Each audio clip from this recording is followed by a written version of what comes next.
বছরের অপেক্ষার পরে ডাকসু ২০২৫ নির্বাচন কেমন হবে? এটি এক স্মরণীয় গণতান্ত্রিক লড়াই। ৬ বছরের দীর্ঘ বিরতি শেষে আবারও মুখর হচ্ছে ঢাকা বিশ্ববিদ্যালয়। আগামীকাল মঙ্গলবার সকাল ৮টা থেকে বিকেল ৩টে পর্যন্ত অনুষ্ঠিত হবে ঢাকা বিশ্ববিদ্যালয় কেন্দ্রীয় ছাত্র সংসদ ডাকসু নির্বাচন। এবারের নির্বাচনে ২৮টি পদে প্রতিদ্বন্দ্বিতা করছেন মোট ৪৭১ জন প্রার্থী।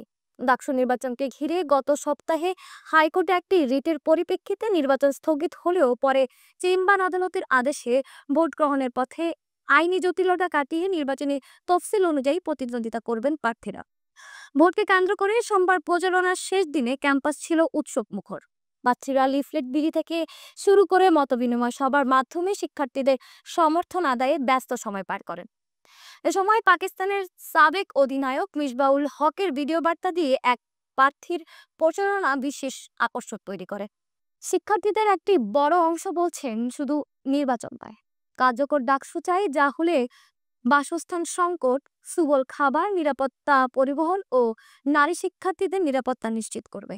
একটি সাম্প্রতিক জরিপে দেখা গিয়েছে ৭৫% শিক্ষার্থী জুন মাসের মধ্যে নির্বাচন চেয়েছিলেন এবং ৫০% শিক্ষার্থী জোর দিয়েছিলেন নিরাপত্তা ব্যবস্থার উপর।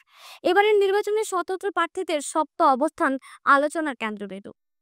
বিশ্ববিদ্যালয় প্রশাসন বলছে ক্যাম্পাস এখন প্রস্তুত, তবে ভোট ঘিরে উত্তেজনা, বিতর্ক এবং প্রত্যাশার পারদ।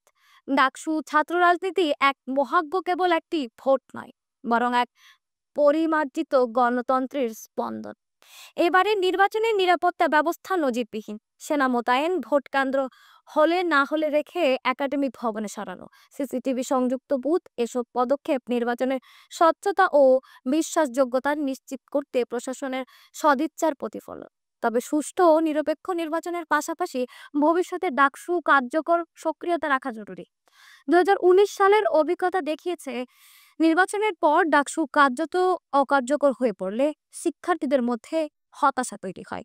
তাই ডাকসু নির্বাচন শুধু ভোট নয়, এটি ছাত্র সমাজের গণতান্ত্রিক চর্চার পরীক্ষা।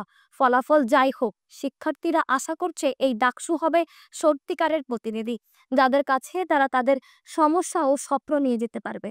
আগামীকাল ক্যাম্পাসে শুধু ভোট নয়, নেতৃত্ব, অংশগ্রহণ ও ভবিষ্যতের দিক নির্দেশনা নির্ধারণ হবে।